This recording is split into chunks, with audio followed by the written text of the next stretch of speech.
We are investigating a case of unidentified remains which were located at Roxborough, Middleton, County Cork on the 5th of January 2021 during the construction of a greenway cycle path from Middleton to Youghal.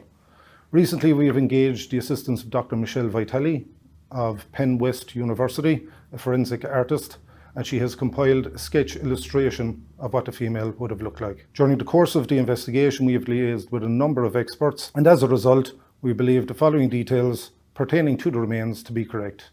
We believe the remains to be that of a female, probably over the age of 70 at the time of death, 5 foot to 5'2" in height.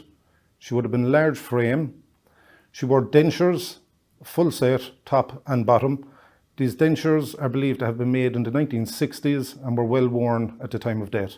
The female wore a night dress buttoned to the collar, which is very distinctive.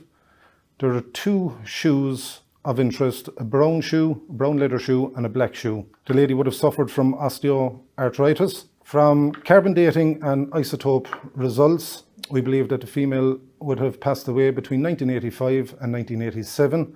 And the isotope reading would suggest that she had a healthy lifestyle, a good healthy diet consisting of the regular consumption of meat and fish. The remains were located at approximately 5 p.m. on Tuesday, 5th of January 2021, when Gardaí were notified by construction workers of a suspected human skull found at a construction site on the Middleton to Youghal Greenway, just off the Shanty Path at Roxborough, Middleton, County Cork.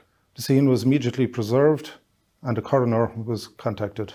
An incident room is currently open at Cove Garda Station and a senior investigating officer is appointed to oversee the investigation. We are seeking the public's assistance and appeal to anyone with any information, no matter how insignificant they might think it is, to contact us at Cove Garda Station on 0214 908530, the National Confidential line on 1800 666 111 or any Garda station. We hope that the new illustration will help us identify who this lady is.